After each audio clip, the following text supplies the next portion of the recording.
stronger now than you ever been. You gotta leave now, it's time to catch the wind. You will climb up high and look through the clouds. And when you're feeling low, I know you'll bounce back. Oh, and just remember, I will be there for you, baby. Remember, there's nothing out there to get you, don't forget it. When life throws lemons, just call me. Just call me. Just call me.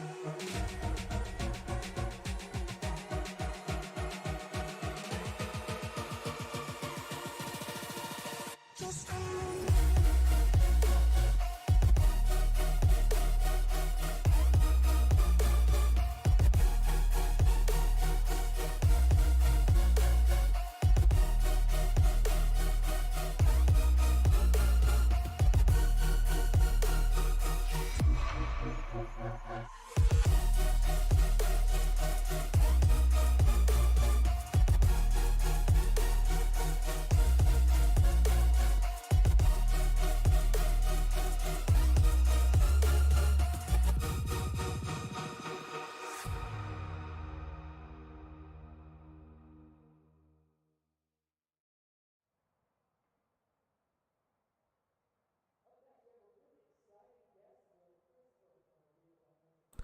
Good evening, ladies and gentlemen. Welcome to the Sim Racing Media Network. We are live here from beautiful Atlanta Motor Speedway. Myself, Angel Santiago. I'm joined by my broadcast partner here, Jordan Brockwell. My goodness, I'm gonna say it correctly here.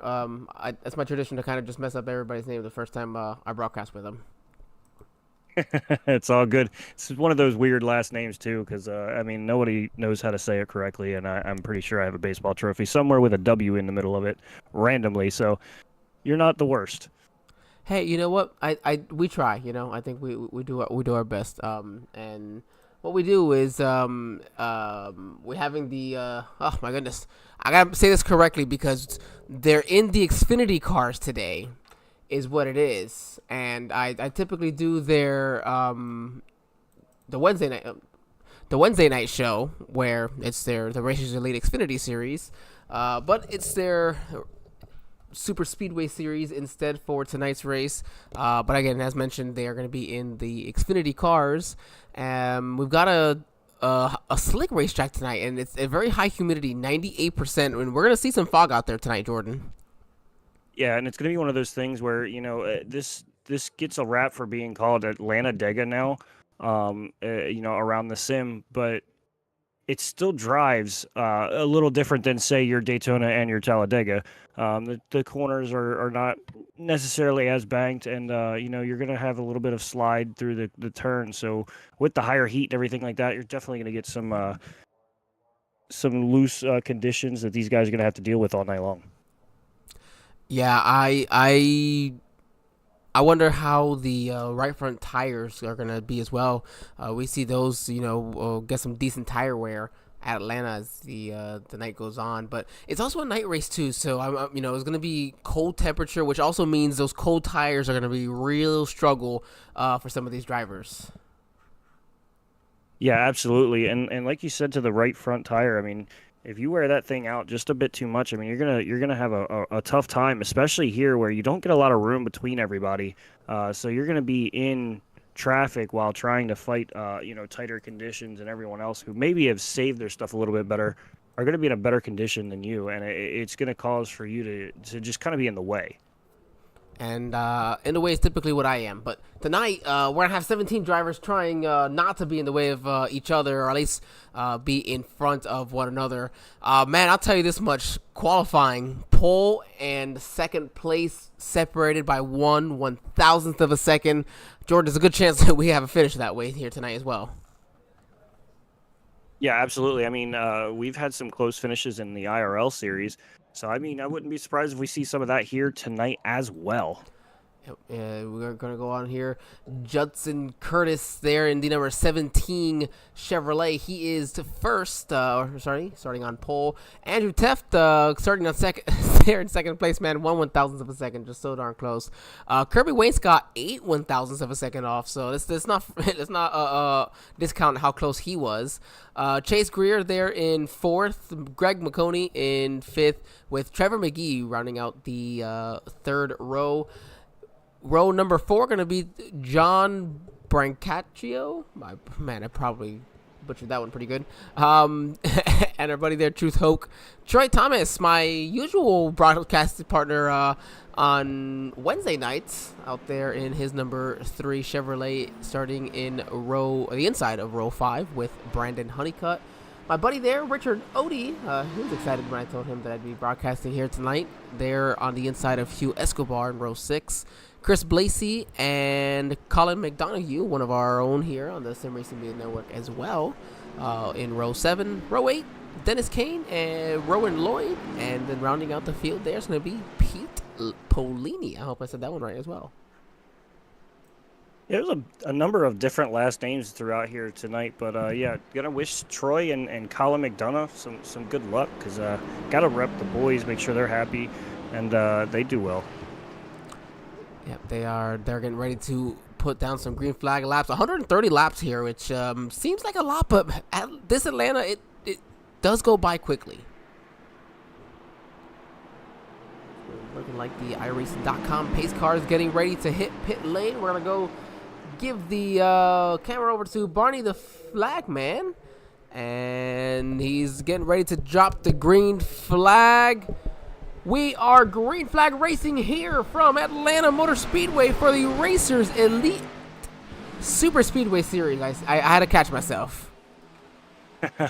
Yeah, and Curtis there gets a little bit of a big lead there for a moment, and kind of surges ahead a little bit there. And you and I both know that at places that are typically your super speedways, he's diving to the inside there. Typically when you're in the lead like that, I wonder if he may have gotten a penalty. He's off the pace really quickly here. Or maybe even possibly a self-given penalty, just wanting to get away from what could be this hot messes.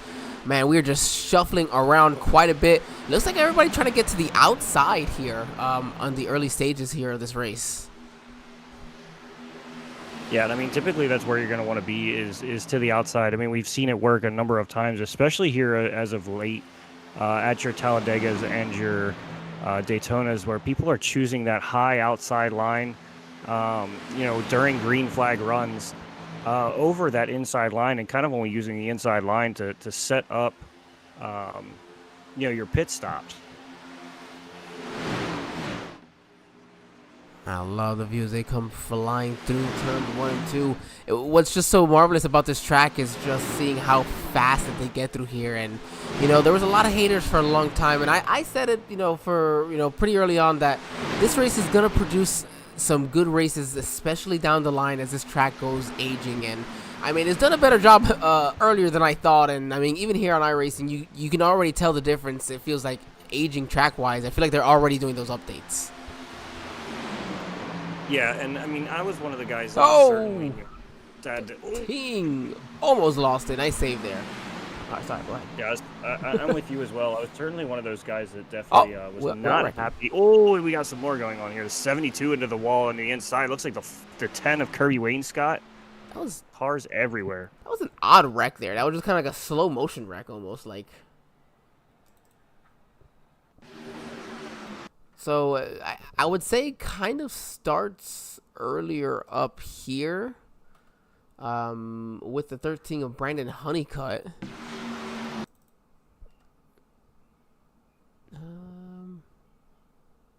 That's not the view we want. Hold on.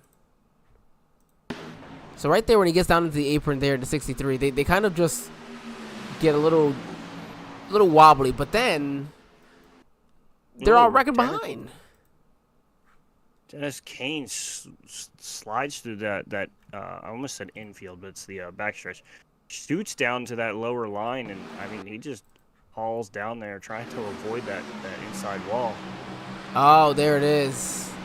Oh, it looked like Dennis Kane just tried to make a quick maneuver and almost lost it himself. See, he saved it. I would not. Yeah, I don't understand. I would have just wrecked it immediately. So good save on him. The 72 there, Hugh Escobar. He's the one that got into came up a little bit, and then caused that incident where now you see, I believe that's the 17. Yes, the 17 of Judson Curtis. He's getting his lap back. He did do he had to have had a penalty, I think, because I'm pretty sure that was a drive-through we saw him doing to start this race. Yeah, and I mean, it's one of those things that, I mean, he dove off a little quickly for me to just think that it was getting away from the crowd, and saw him come down pit road. So certainly had something where he got popped for something, and I mean, good for him. I mean, at least he got the caution here. I'm not sure. I don't know if he even lost a lap there. So no, he's going to be on the lead lap still. So I mean, that might be a little bit of a saving grace for him in general.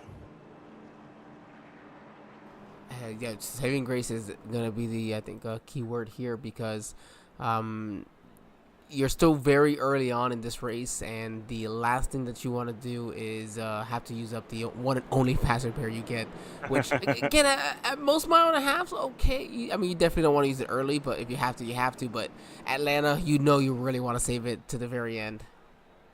Yeah, I mean, again, Super Speedway series, and what happens in most Super Speedway races, you have the big ones. So you want to be able to try to save that, for that inevitable big one that we're going to have.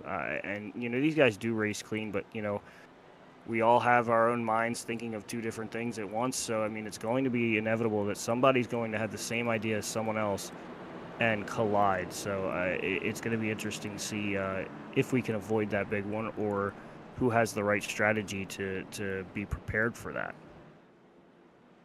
Don't ask me about strategy. I've always got the wrong strategy. It was the joke was always, if whatever strategy Angel's on as my teammates, just do the opposite. You'll have a better chance. Yeah, 100%. Whatever I do different. Oh man, but hey, that's why I'm up here in the broadcast booth and these guys are out there racing. Right now we're getting ready to go green flag racing again, so that'll put us 7 laps into the 130 lap event here. We still have 14 of our cars that started this race, or I guess 14 of our 16, because Polini did not attempt a lap to start the race, but Hugh Escobar did. So it looks like the fast pair was not going to be used tonight for him. Yeah, certainly not, and it's definitely going to be frustrating. A little too far away to get to the starter cam, but you see the iRacing.com pace car. He's getting ready to hit pit lane. We'll then hand it off to Andrew Tefton, that number 98, with the number 95 of Chase Greer just there on his outside. We're going to head back to Barney the Flagman. If I can hit the right button. There we go. They're getting through the Geico restart zone. Going to be late through there, and there it is. We're green flag racing again. Getting up through the gears. And Andrew Teth will clear for first as they go into one. Yeah, and I'm starting to notice a trend just on these two restarts here. You saw the 17, he got a good jump out and left these guys kind of behind. And now you see Andrew Teth kind of got a good jump there as well and kind of left these guys a little bit in the dust. So you're going to have to really kind of be careful with that, because, I mean, it still runs like a super speedway, so you get too far out, they're going to draft up, and they're just going to swallow you up, and you're going to go down through the center of that wormhole, the black hole through the center of the two grooves there. Yeah, and I think you hit on it out there where you don't want to get out too big of a jump, because then when you do, right now it's early in the race, okay, we can work with it, but later on in this race, they're not going to be so nice with you. You see this side-by-side heavy racing right now, though. Looking like they just want to get, some laps led under their belt.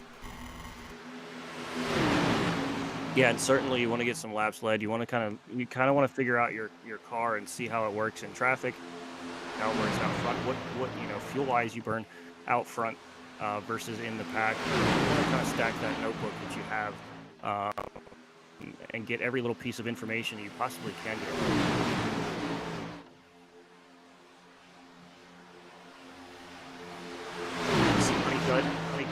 Side there of Teft, and these guys are going to be side by side for the most portion of this race. We were seeing those guys take that high line a lot earlier, And now we've kind of seen a switch to that where everybody's kind of migrated down to that bottom line, which is, I mean, rather interesting to see. Right there, we just had the fastest lap of the race. 5, 6, Sorry, the 62. 31:23 around this.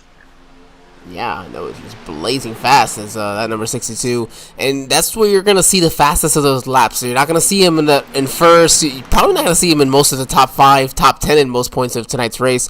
It's gonna be the majority of the time further back, just where you're trying to get a draft as well. The 55, and I think that's the 61 of Rowan Lloyd. They had a bit of a moment there about going into one.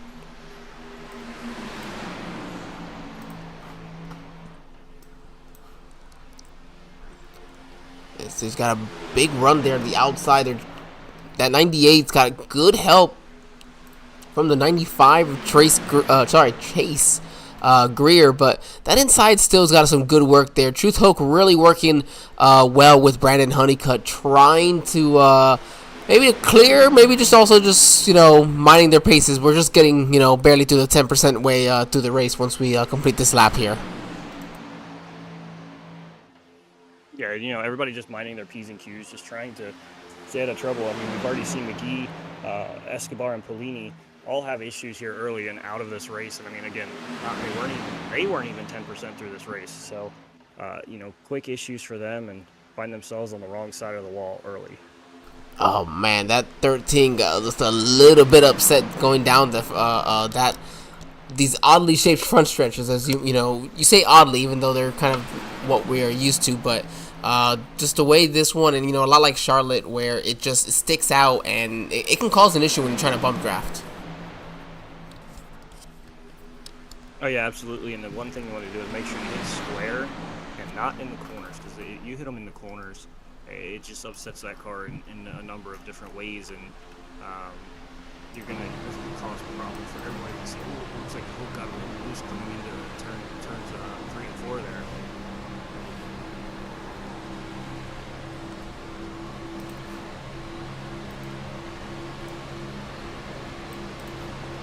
Yeah, we're going to jump here on board with Truth. You're going to see just what it takes to be on board with him trying to hold on to that inside lane there on in the second row. But, man, that outside lane just gets such a good run, with that momentum off the turn. It's just that inside is, that faster way around the track. Ooh, and pedaling the throttle there, too. Ooh. See that, and around the newer configuration of this track, these guys are doing those similar tactics where second, third place, even fourth place in line are running 3/4, sometimes maybe even half throttle at some points. Once you get that really good draft, saving a lot more fuel than the guys in front of them. So we're gonna see those guys up front, definitely going to be hurting and wanting to pit a lot sooner than some of these guys here in the mid pack. I do apologize. I know it's a little bit of feels like fuzzy view maybe for the viewers. It's just that the very foggy night in Atlanta, and so we're gonna get a little bit of that haze. I would say we get up close, and some of them it's not there, but here you go. You can see it pop up every once in a while. So it's not your eyes. You're not tired. I know it's a Friday night, but it's not quite happening just yet. It's just a little bit of fog on iRacing Friday night. And actually, let's see if we can get it. It's just the fog. The fog is on its way out. Actually, let's jump on board with the leader, let's see if we can maybe get a better view of what that fog looks like. There you go, where you see it on the outside of the track, so it's not really so bad when as a driver. Even when you look kind of further in the pack, you see the fog is there, so it doesn't really affect you so much as a driver. But just because, of course, those camera angles, we're just a little bit higher up, and fog comes into play for that situation. It does definitely affect, though, that humidity, the way the tires do race here on the racetrack. The way they, it's a lot more slick as that humidity is higher, isn't it, Jordan? Yeah, absolutely. I mean, with higher humidity, you're going to have some kind of moisture in the air, for one. So it's going to make it seem like it's just a I don't want to say a wet track. It's just going to be like a dewy track where, you know, how when you go out and you have a little bit of dew on the grass, you're going to have that little bit of like a colder temperature, but then you're also going to have, or the, not colder temperature, my apologies, you're going to have a little bit more of that slicker asphalt. And with that, I mean, plus the high temperatures of the track in general, it's going to cause for like dual slick conditions in that case. I remember, I believe it was Pocono several years ago. I want to say maybe just post Car of Tomorrow days. They had that massive roll of the fog across the track. It might have even been Michigan. I'm not 100% sure. But fog can definitely do some different and weird things to a racetrack. I just said that car there on the outside, I think that was a Ford of Greg McConey, came right down. That was almost a wreck that we had between him and some of these other drivers. It doesn't take much. Now we're probably about maybe 15 laps into a run of these tires, some green flag laps, and I expect that probably within the next 10 you'll see those tires start to really feel that effects of these long runs. And you mentioned, man, it's just got really tight there. It looked like that. It's really looking like that 12 maybe is just not getting a great run through the corners. It feels like. It's not talking about the tires, you know, wearing down and everything like that. Yeah, Greg McConey, he's not far from being in the wall there through 1 and 2. But another thing that I think goes, you know, a little bit unnoticed sometimes in some people's minds when it comes to racing is, you know, as you're running here, your tires are wearing down, plus your fuel load is getting lighter, so your rear end of the car itself is getting lighter. So you have that period of time where you're low on fuel, your tires are worn, so it almost makes the rear end of the car a lot lighter. So your movements, any kind of over dramatic movement that, you know, you could have done 10, 15 laps ago could, you know, essentially make that car weightless in the rear end and send you either to the outside wall or to the guy on your inside. And those moments a lot of times can just catch you by surprise too. So if you're not holding on to, you know, two hands at that moment in time, or you're not just fully focused, or at least just enough to be able to, you know, catch it and hang on. And these cars aren't that easy to either. It's especially at these high speeds. I mean, we're 170 miles per hour coming off of the turn here. Yeah, I mean, you're carrying a ton of speed throughout here, and, you know, like you said, 170 mile hour, you know, a little bit slower than, I say a little bit, it's like 20 mile an hour, or it's 20 mile an hour, but for a NASCAR, that's just a little bit of speed. You know, you're 175 down through the tri-oval into turn 1 and 2, and you're dropping about 10 mile an hour, so it's a significant, you know, your Daytonas, you only lose 1 or 2 mile an hour through the corners if you take the corner right and steady. So you're actually having a variance in your speed as, you know, a little different than say those other super speedways. So it allows the car to, you know, have that potential to be a little on your loose side. Man, they're really starting to feel it. I think I called it, I said maybe in 10 laps, but I think it was only going to take 5 for these drivers to really start just jumping around. And what makes it so much worse is not just, you know, you're trying to figure it out, but you also got to hope that the guy next to you doesn't also have a slip up at the same time as you having a slip up, because that's all it takes, and boom, you got the big one. Yeah, exactly. I mean, that's what we were, you know, what I was attesting to moments ago. I mean, two cars, one spot doesn't end up very well. No. You end up having a very crappy situation. Yeah, and that's what I don't think a lot of them definitely hoping to keep with that. Now the good thing is that they do have an unlimited set of tires for tonight's race, so that's they know that they can come in and, you know, take tires every single time. Yeah, that's one of the good things for tonight. Certainly, tires are always important, and I know again at Daytona you're not taking. I mean, you could go almost a full race without tires. I mean, you take tires and caution is what it is. It might make you a little loose throughout the later parts of the race. I mean, you don't need them. But here, I definitely feel like it's a lot more of a necessity, being that you lose so much speed through the corners.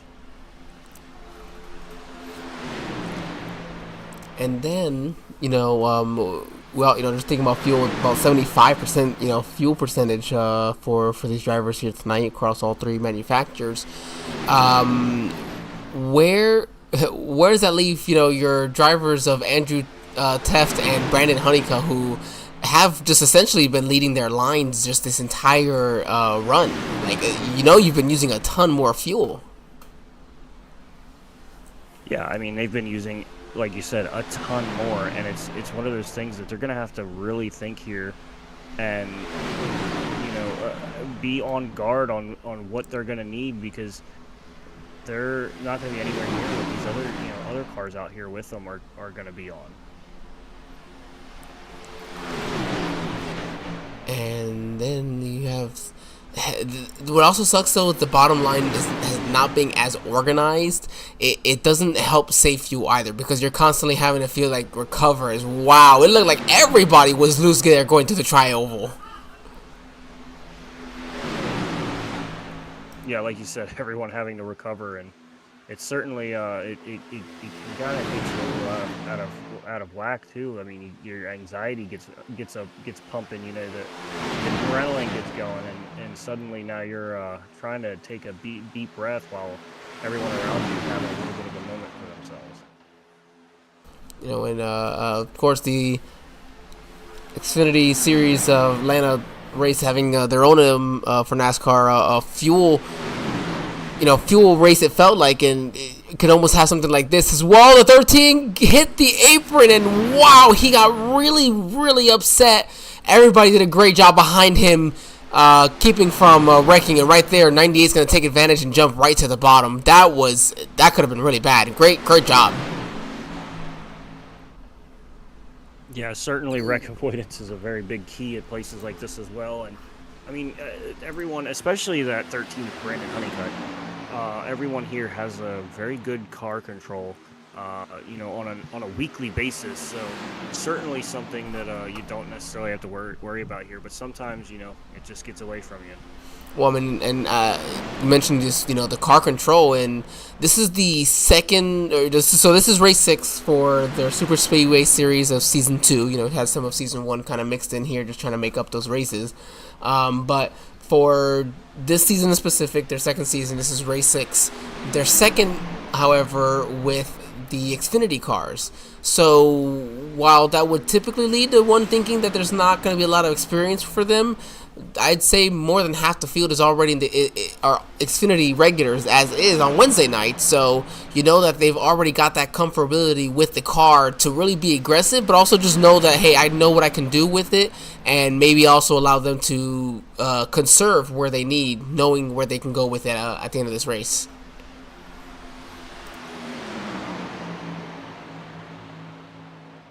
Yeah, and strategy is going to be. It's going to be a difficult thing for this one, especially the later we get into this, and you've got to kind of just play that almost I don't want to say play the dumb game, but you kind of just have to hope that someone else can kind of pull something that you'll be like, okay, maybe I'll follow the leader a little bit on that one. Well, you said it great. Yes, that you have to have friends or just somebody to pit with. You can't pit alone.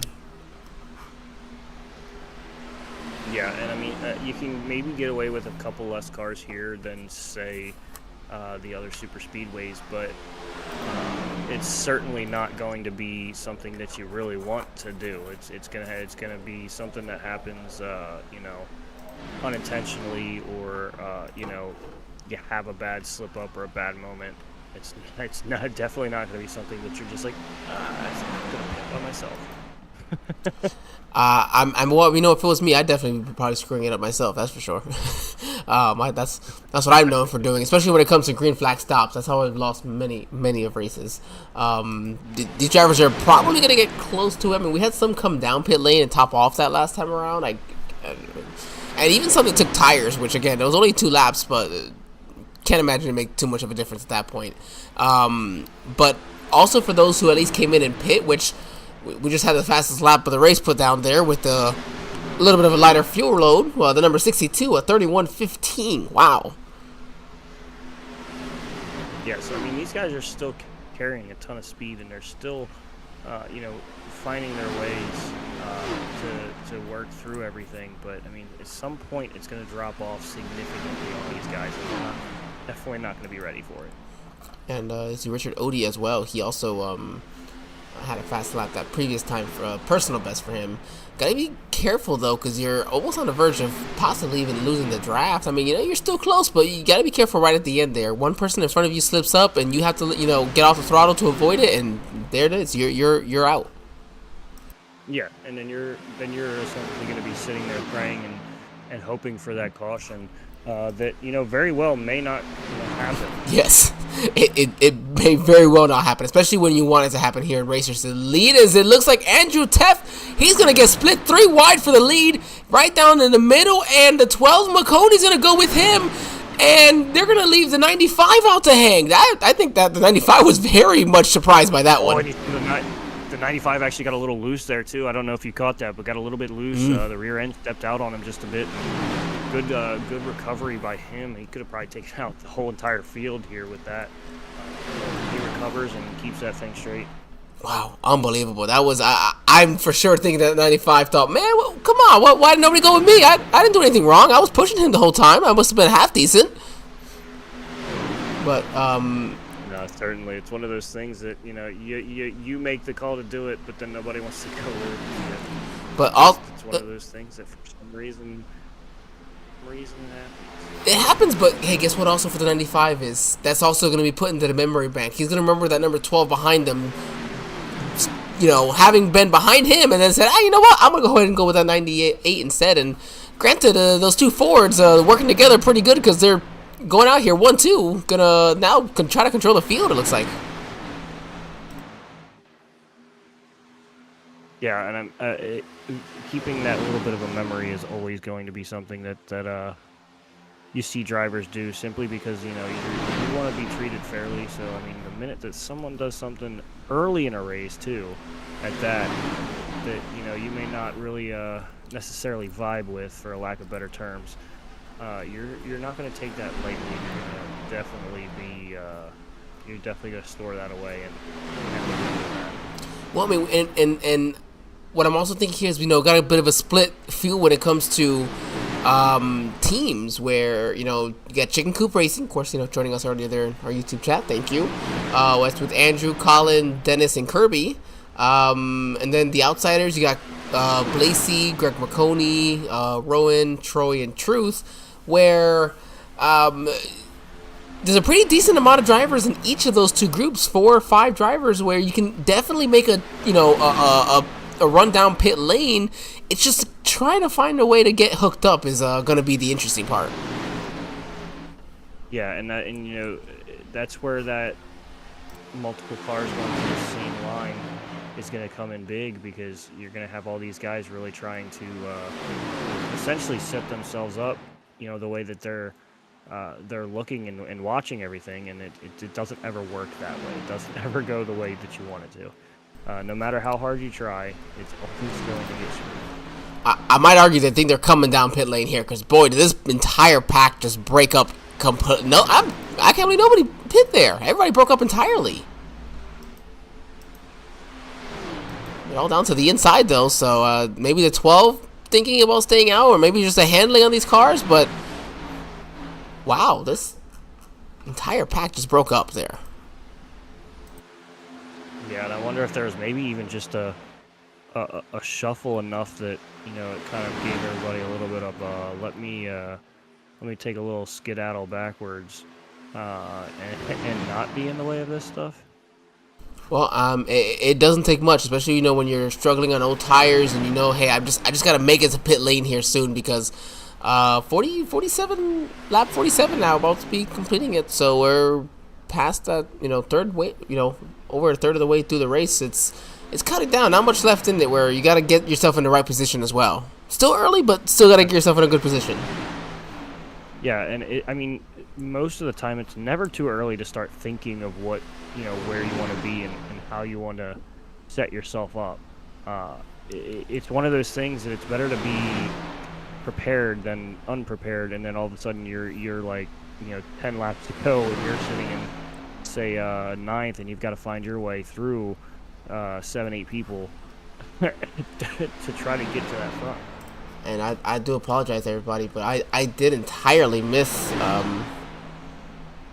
what all happened. Our very own here, Truth Hoke, but went sideways. Let's jump back over to that briefly here. Well, did go sideways. There he is. He got the he got loose right there, and just nowhere for the 12 to go. And that's what sent Truth sideways in front of everybody. Great recovery by everyone, but yeah, that's what separated the entire field. So I apologize everyone for missing out on that.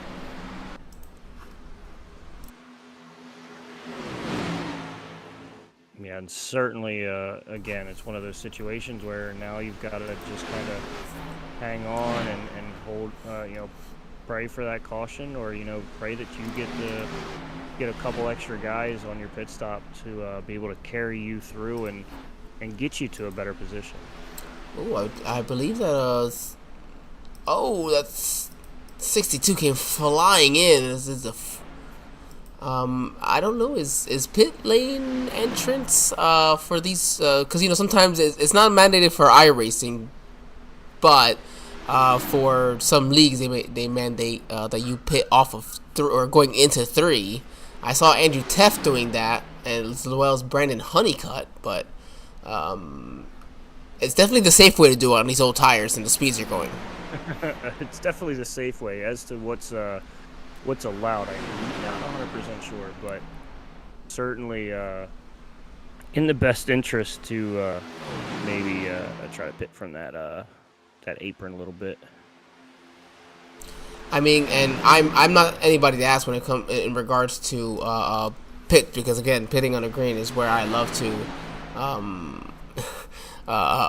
screw things up. Yes, exactly. Just throw it away, like Kyle Larson at Homestead. But it's Ryan Blaney. Oh man, Ryan Blaney. That poor man. I say Kyle Larson because it feels like it. I mean, it is every year. It seems like it very well is every year with that. But there goes. There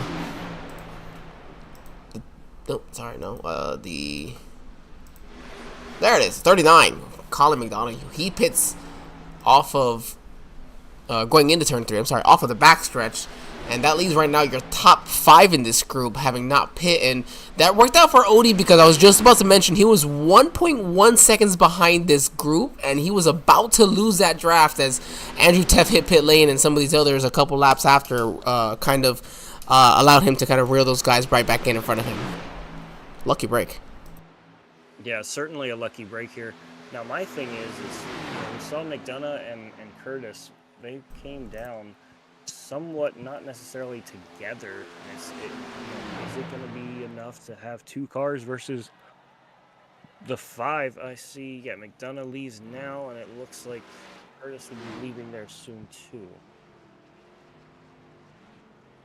They're definitely okay. So they're close enough coming off of pit lane. You look at this group here. You got Andrew Teft. He's got looks like Dennis Kane with him, yes, and then Chase Greer, that third car. But they're not getting lined up. You're not gonna make up any time doing this either.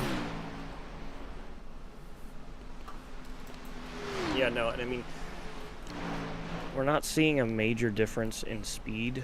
I mean, we are seeing these guys around 160-ish, like 168, 169 through the corners, whereas these other guys, they're sitting around 170 to 172, so it's only a couple mile-an-hour different, but over a course of period of time, as it looks like the top 5 is slowing down significantly to get to pit road now, and that's a difficult thing, to go from 175 mid-corner down to, the 50-mile-an-hour pit lane speed. I am stunned. 6 drivers, they all hit pit lane. 45, maybe 45. It is. I do believe it's 45. They all came down pit lane and they hit on the marks. I mean, we'll see if anybody was speeding, but they did a great job and they did not wreck.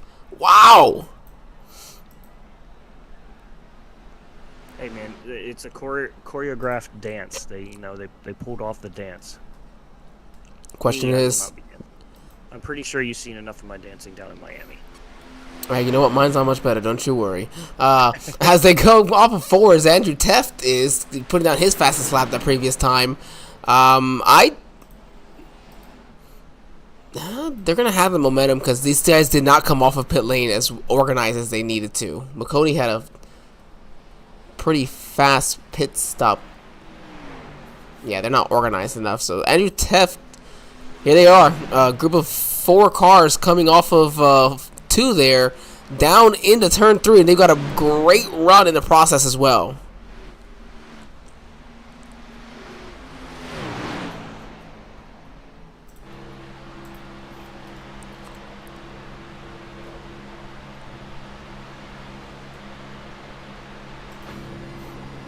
I gotta be honest. I think they were able to get out with it. Still, just enough. I mean, here they're gonna have the momentum here to get past these guys. But still, Yeah,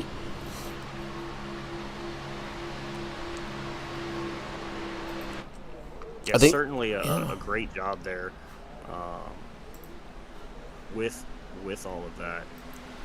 Yeah, I mean, shout out to McConey, Lloyd, Odie, Troy Thomas, Chris Blasey.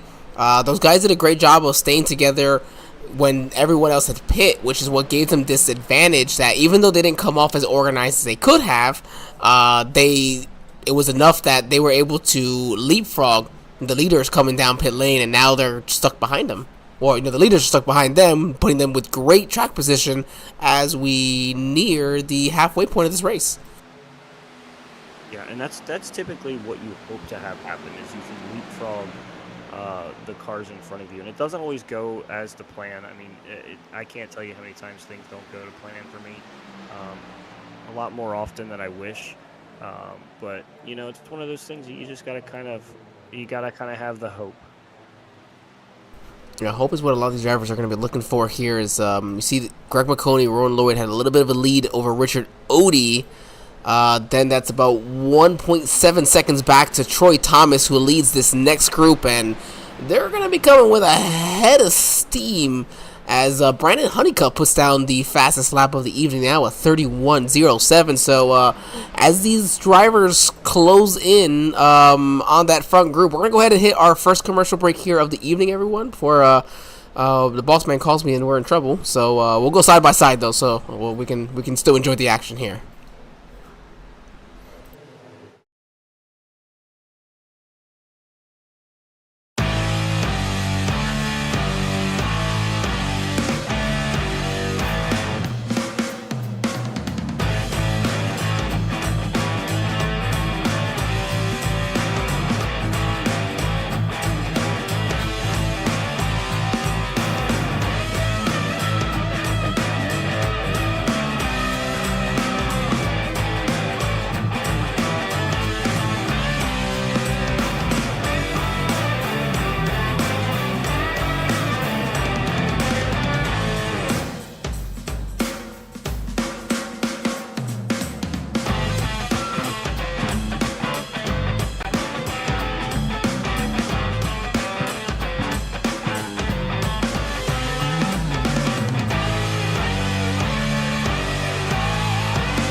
Alright, we are back live here from Atlanta Motor Speedway in, I think it's Hampton, Georgia, for the Racers Elite Superspeedway Series, as Troy Thomas, your 4th place car in that pack of about 5 or 6 drivers, they have now caught those front 3, where, again, you just have,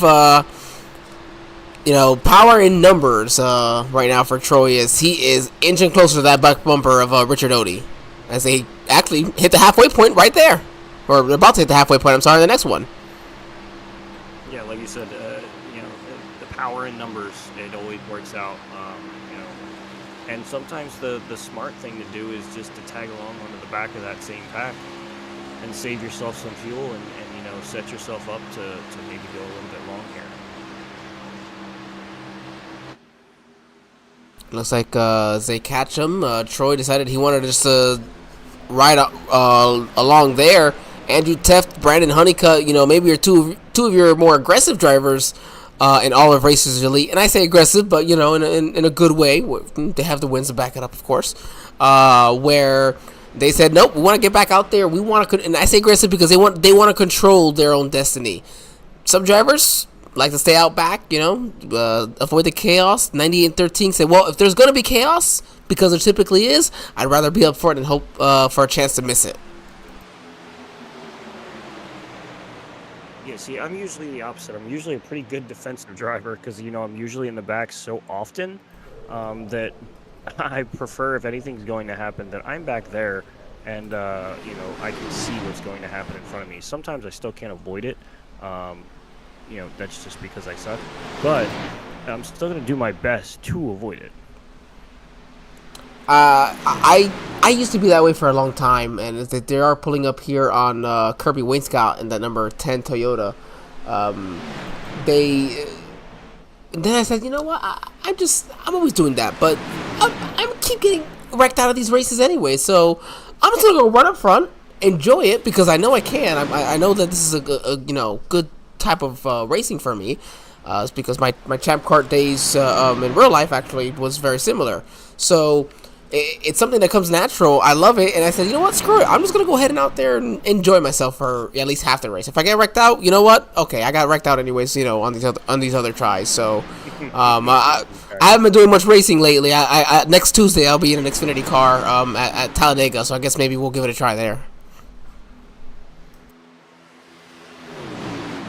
Yeah. See, I mean, it's one of those things. You can only do so much. And, you can try to be prepared for anything, and then you still end up in everything. Yes, also very much what can happen, where it's like, okay, well, that's why they say prepare for the unexpected when you come to places like, Atlanta, Talladega, Daytona, and you just have to know that whatever you were hoping was going to happen probably didn't, except for the guy who finishes in first. Wow, contact was in the 98 at 12 down the backstretch. Just a little side drafting. Just a wee bit. It's going to get the advantage, though, to the 12, even though the bottom bottom lane just broke apart, really. The 12 was able to separate himself. He could get in front of the 98, really, I think, if he wanted to, but him and Rowan are working well together, so I think, just go ahead and keep him with him. Yeah, we're going to see a lot of these guys, I think, debating on just kind of hanging out a little bit here and, again, saving, making sure they have enough to get to the end. And, get to that point where they don't feel the need to, they can hit the go button when they feel like. Yeah, I do apologize, actually. Again, as I mentioned previously, but forgot, the 61 and 12, they're actually teammates, so would make sense for them to go ahead and stick it out. And it's working. Oh, no, they're wrecking behind Kirby Wainscott, and I think it's Dennis Kane.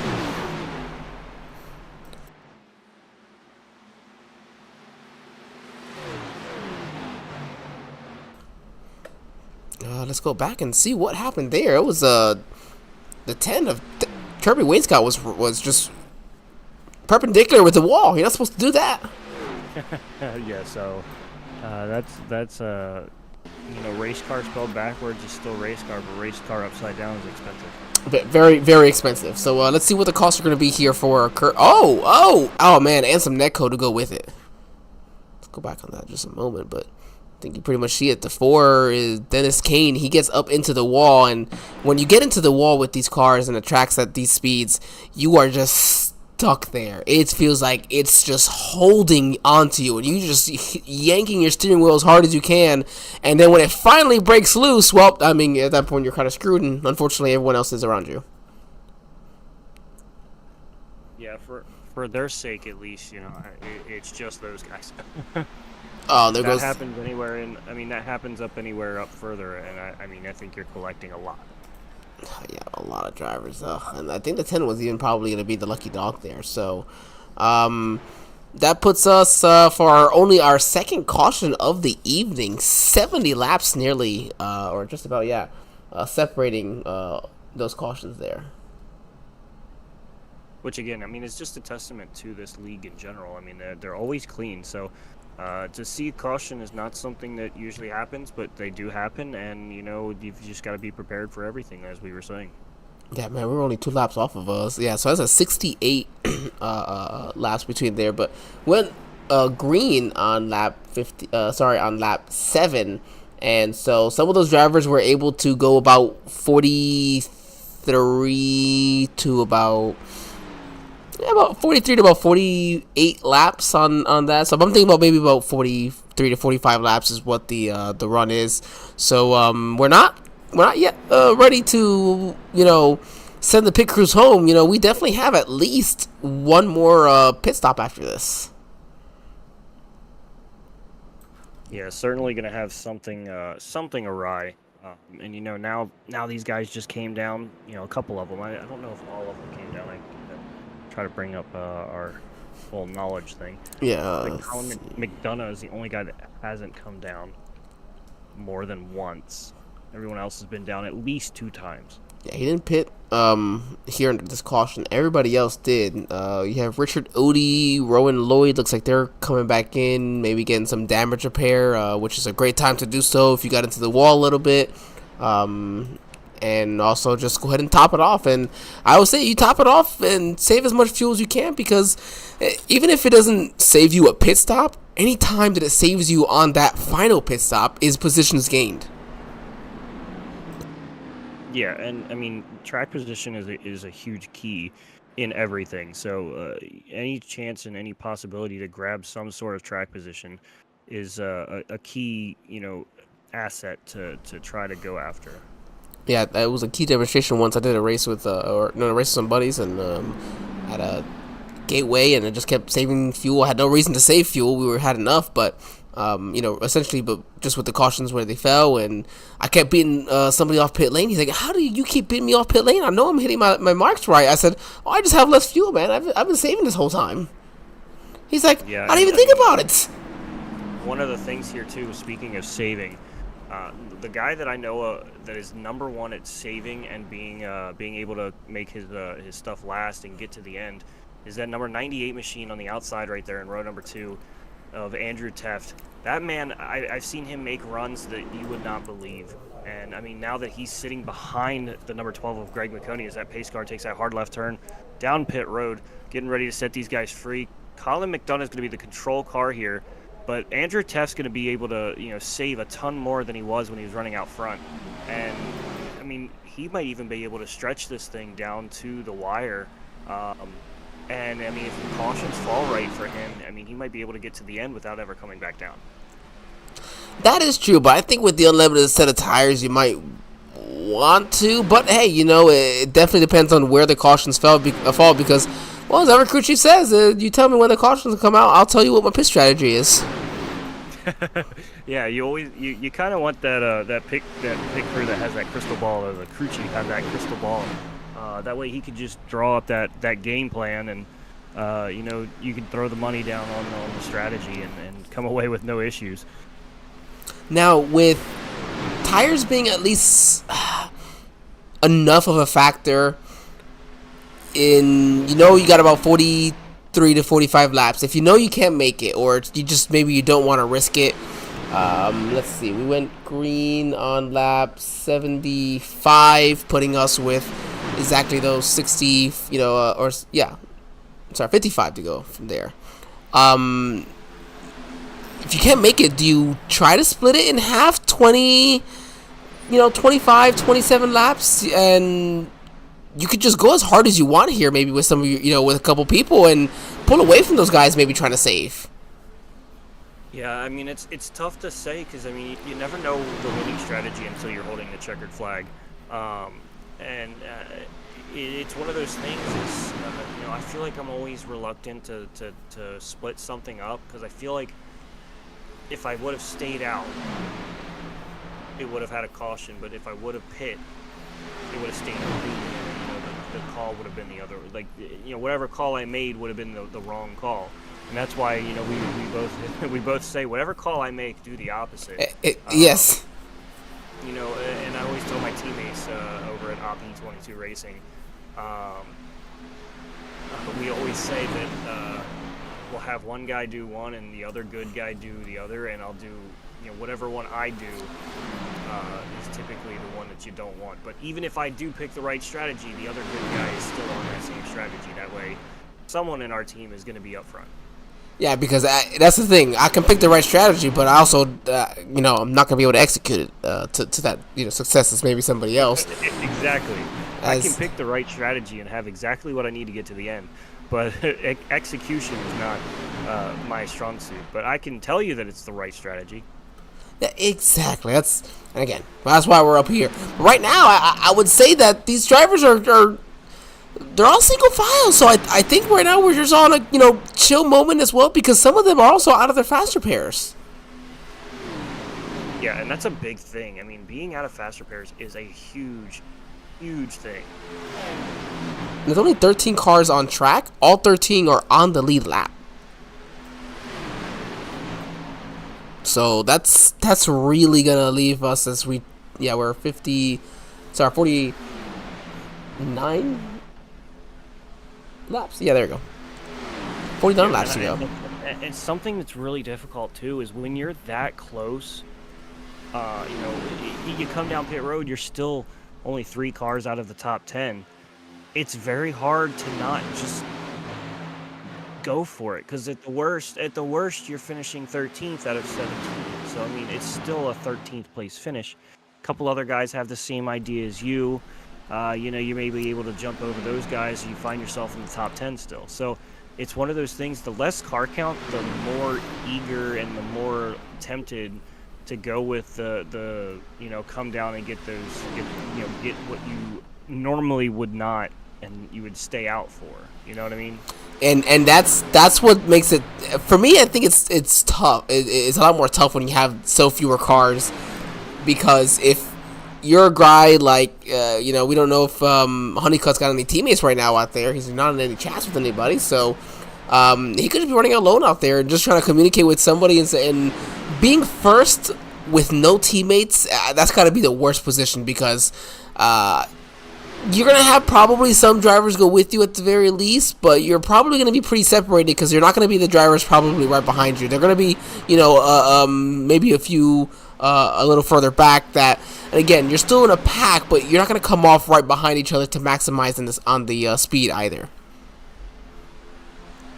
Yeah, and it's one of those things that I believe the 13 does have, you know, the 12 used to be in one of the other leagues. The 12 was a partner, but I believe in this he is not. The 11 should also be a part of the DEI driving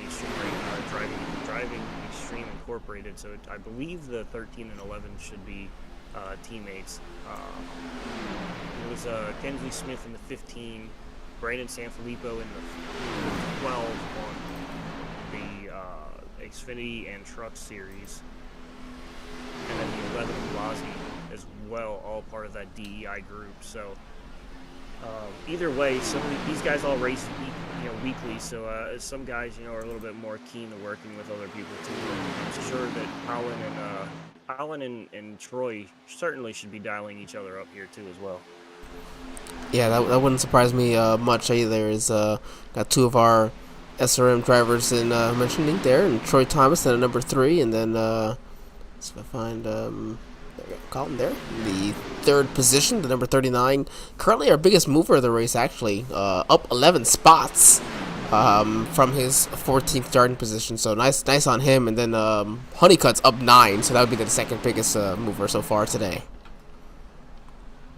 So we are completing now lap 87. Everybody again just kind of taking it easy, taking a breath. Yeah, and for Colin's sake, you know, he went 53 laps on his first, you know, run. So he's good till I always say if he went 53, you know he can go 106. to 106, not 106 laps. My apologies. My wording and grammar is completely incorrect there. We know that he can double that, so he could get to at least 106. So if anything happens around that point in time, he's going to gain all of that track position that he did by staying out when everybody else came down at lap 73. You're seeing here that, the tires and fuel and everything that they all got isn't showing any kind of difference in the speed and run like it would in, say, like a Dover or a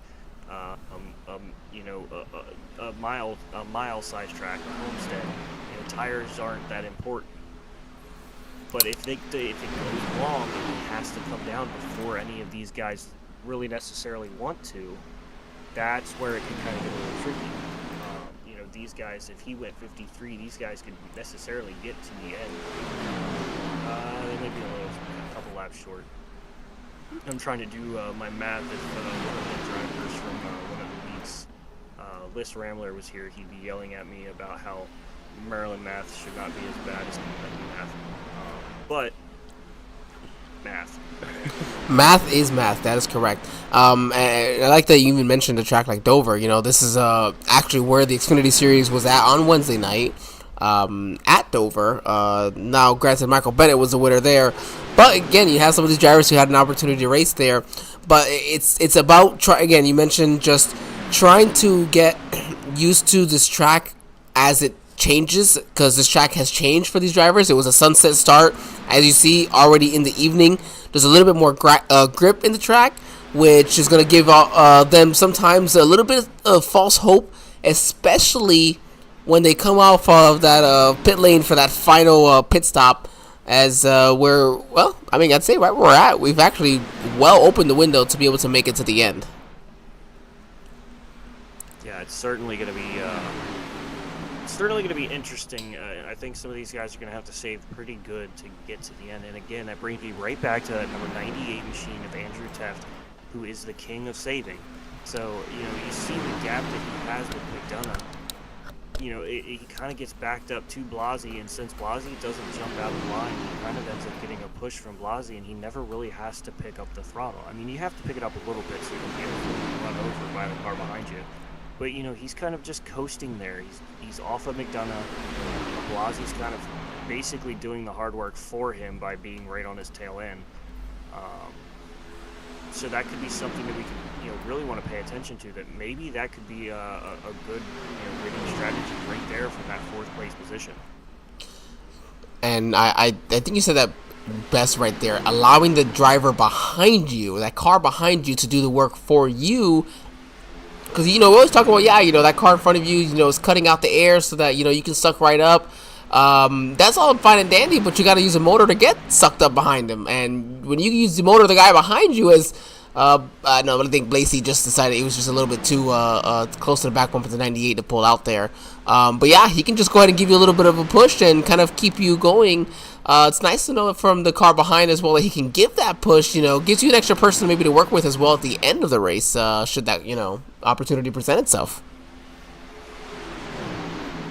Yeah, and I mean, anytime that you work with someone, they're going to remember that.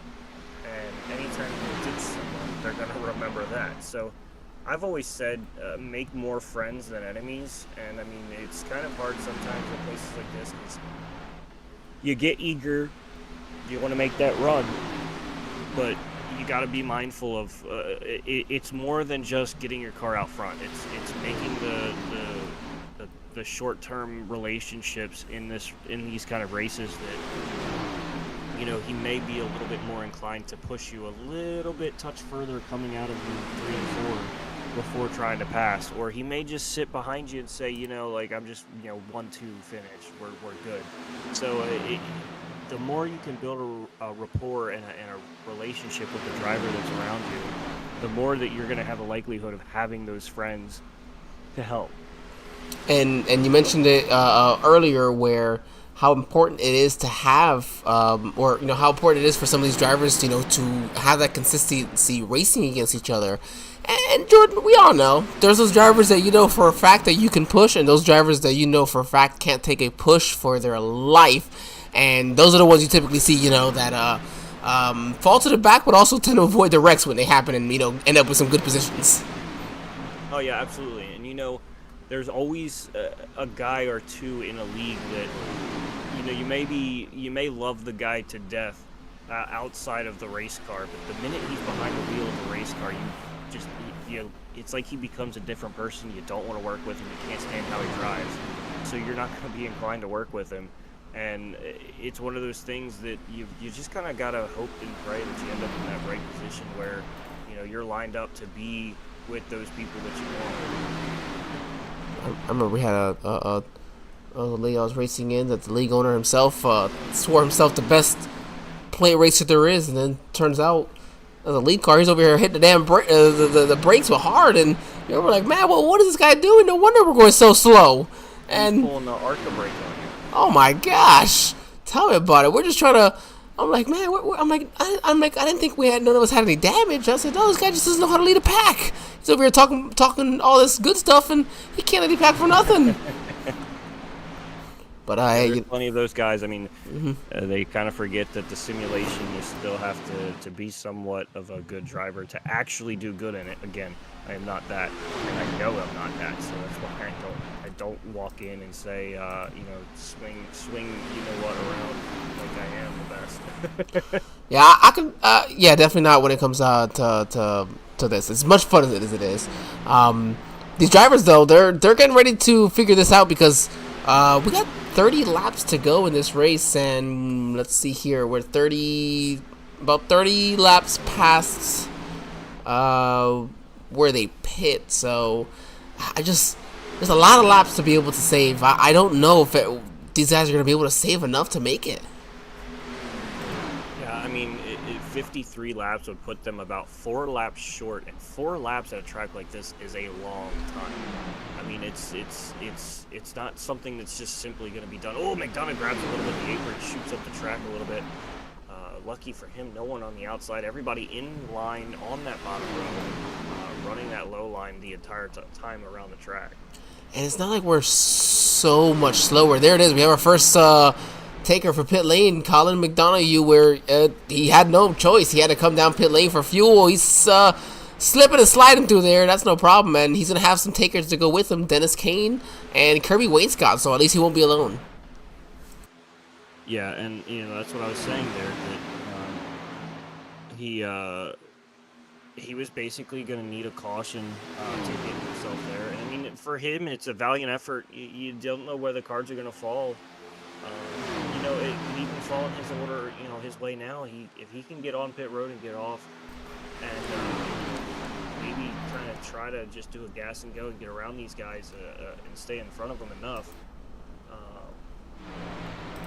he could end up being the beneficiary of,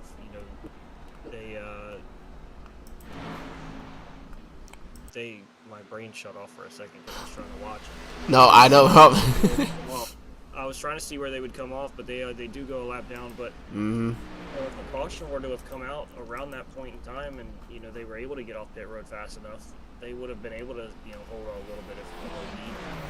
Well, Dennis comes up, and then they cycle to the lead. Dennis Kane only had a 6-second stop, so I wonder if he was one of those drivers maybe that decided to take fuel only there.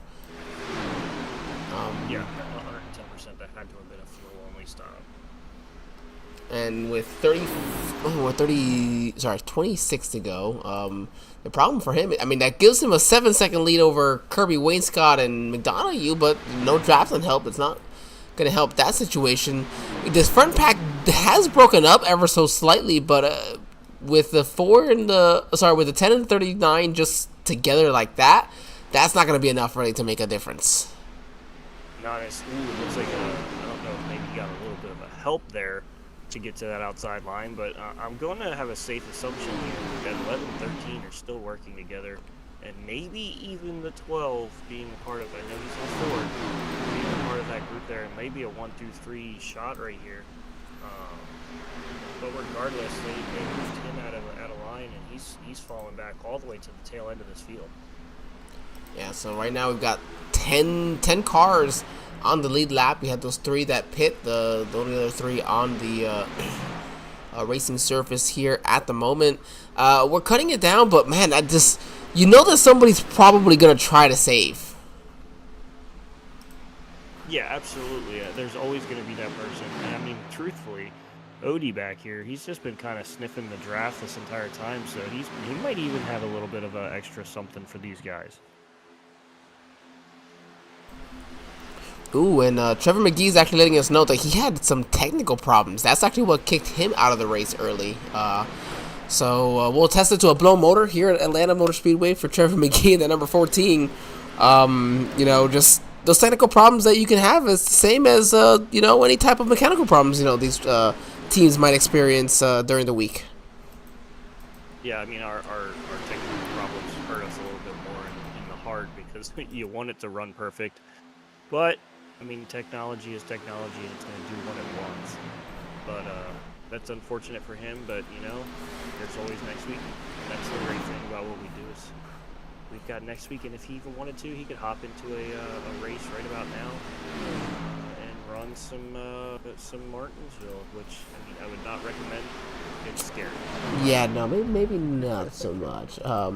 But next week here for the Racers Elite Superspeedway Series, November the 8th, they will be, this is the regular season finale for Season 2. They'll have 75 laps at Talladega in the next gen. Ooh, the next gen there is a fun, spicy. Followed by a sunset race at Daytona in the next gen. That would be the final next gen race of their Super Speedway series of the season. After let's see here, we'll go back here to the front. After tonight, Tuesday. Go back over to that as well. Well, they will be at oh my goodness, it's in November. Oh my gosh, November the 5th at Rockingham in the trucks. Oh man, that should be fun. The 6th of November here, next Wednesday. Hope I'll be back myself with a better voice as I'm just struggling here still. A lot better than I was on Wednesday, so I do still appreciate Alan jumping in for me when he did, especially coming off vacation. But they're at Talladega next week for the Wednesday Xfinity Series, and then their Thursday night next gens. They were off yesterday night for Halloween, so they're back at it at Phoenix, an afternoon race, 120 laps. That's going to be a tough one. Phoenix is not easy in those next gens, but there's not a lot of room, it feels like, because they're so wide. Yeah, absolutely not. The next gen is a scary beast that you have a relationship with. So we're about 19 laps to go, and no takers quite yet. You know for a fact that Brandon Honeycutt can't make it, so the plan's got to be that he's coming down and he's going to have some people with him, hopefully. Yeah, and it's awesome.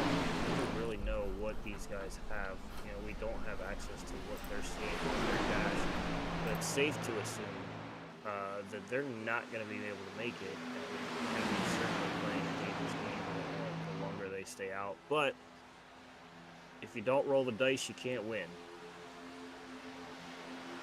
Like I always say, if you do what the leader does, you're gonna be exactly where you were before the pit stop started, unless you know something happens. So you got to do something different. You gotta mix it up, and I think that's part of what even Dennis Kane was thinking there, and having taken 2 tires. Granted, those 2 drivers did eventually catch up to him, so he'll be behind them. But hey, also not a bad spot to get some draft and hopefully. Yeah, I mean, they can make some decent time now as long as they can try. But Truth Hulk even there put on his fastest lap of the race.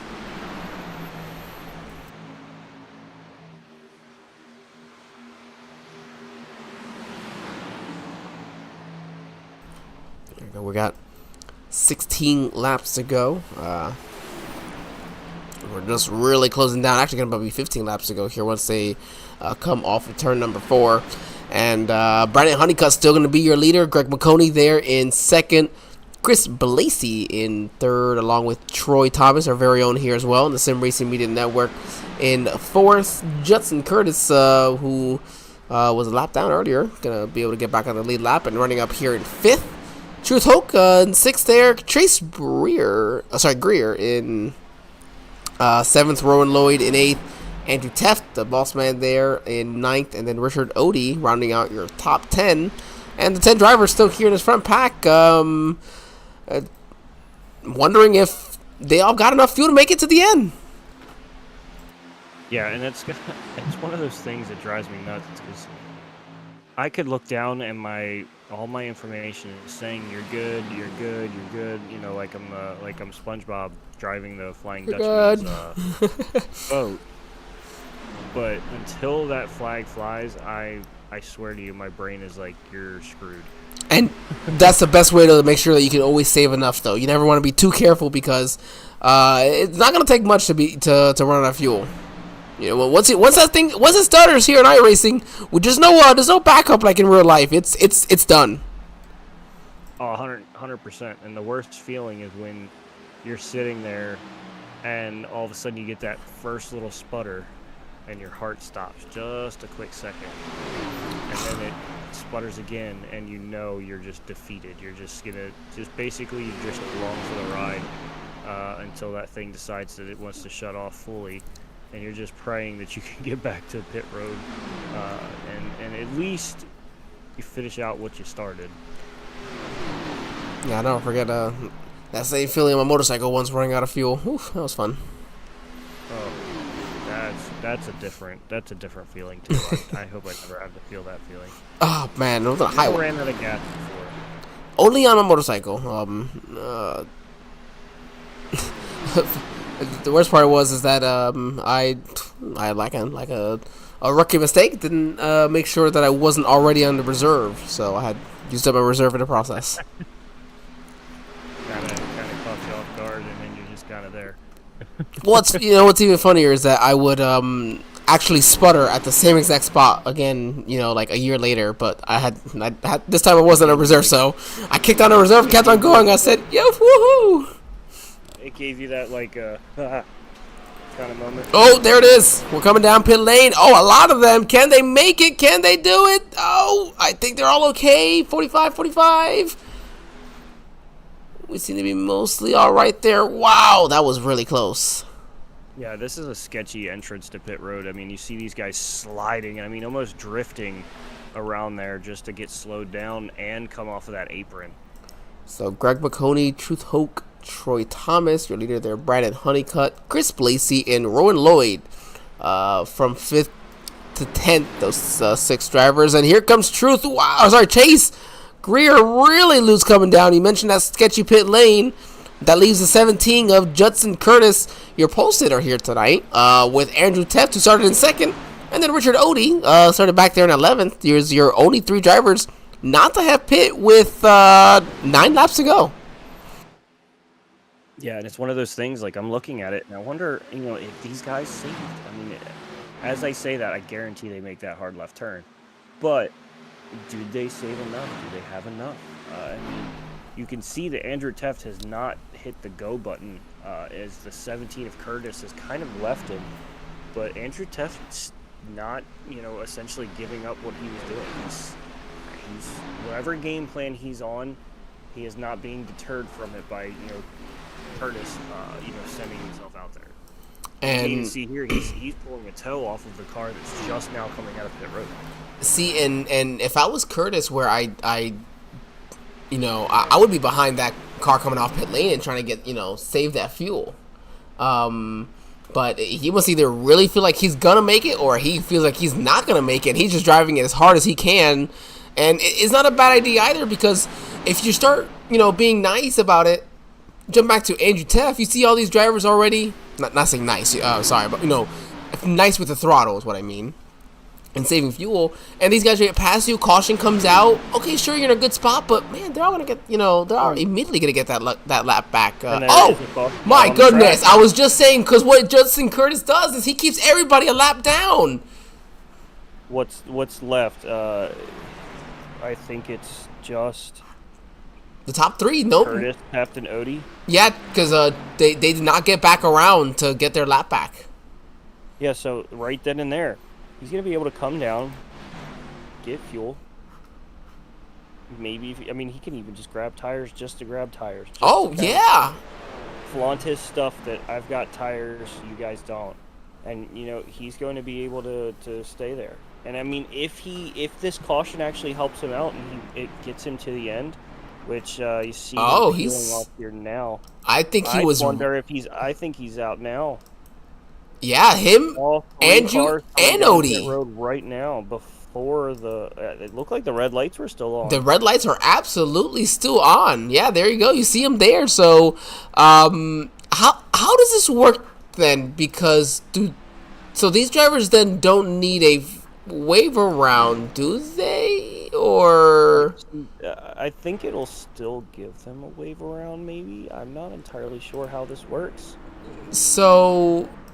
Well, Chase Greer is going all the way across. I don't know how that's gonna work because so Chase Greer is going to be the lucky dog.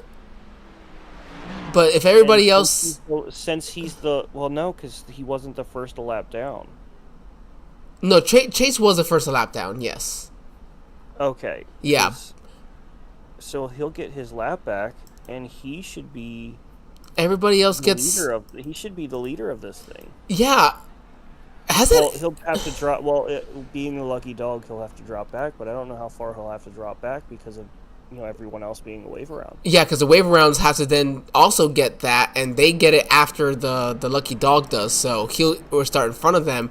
But then the question is, do these three drivers then get end of line penalties through iRacing, and when does it all depends really. Everyone, the confusion is when it registers on iRacing. There could be more technicalities to it, but all it matters is how it registers on iRacing. Whoever gets the end of line penalty first is sent to the back first, so of course those sent afterwards just end up behind them. So it's going to be the order of things that's really going to matter here, and there's a good chance that your lucky dog could be your leader. The interesting thing sitting here right now is the fact that it's still showing Curtis, Odie, Teft as your top three, and Greer right behind that. So I wonder if those guys do get away with it with coming down. Well, actually, so the waiver round doesn't get the end of line penalty until right then and there. So they would definitely get it after these three drivers, and I assume if they hit pit lane before the 95, but I think the 95 also has to take the end of line after he goes around the pace car. So that incredibly it works out for everybody except for Richard Odie, because he's the only guy going to restart in the outside. Oh, that's going to be tragic.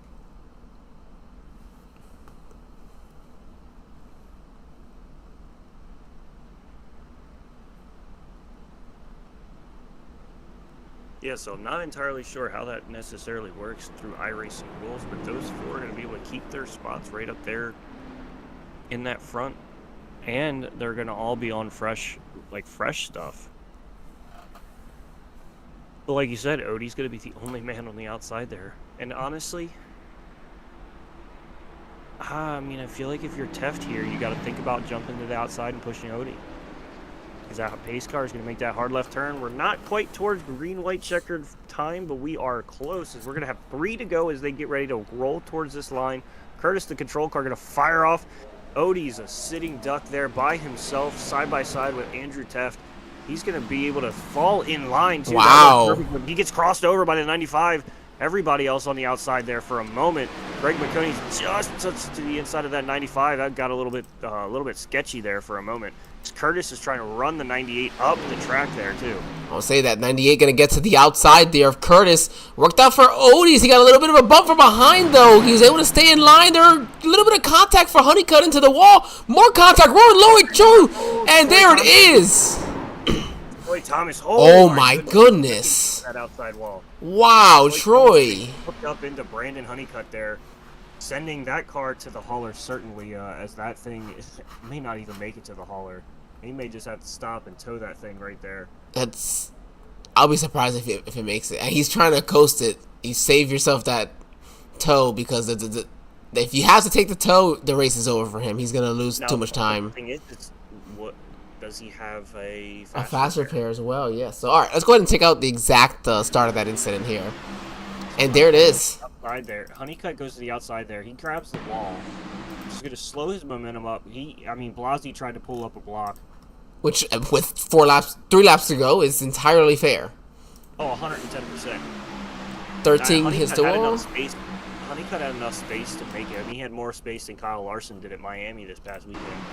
It just, it's one of those things. It's just kind of hard to get there. Troy Thomas gets the shot into the wall and then gets a hit from Colin McDonough from the rear that sends him further into the wall. So there's the first. Doesn't hit the wall. Then gets the smack by, I'm not entirely sure who was the one that came through. I'm going to think it's the 11 of Blasi, possibly. No, because Blasi was further ahead. It was Donahue, actually. The 39 of Donahue. Yeah, so he gets shot up into the wall there. And did he get like fixed? Does he have a fast repair? I wasn't paying attention. No, it does not look. So he is more than likely done here for the night. I can't believe all the body parts are still on this car.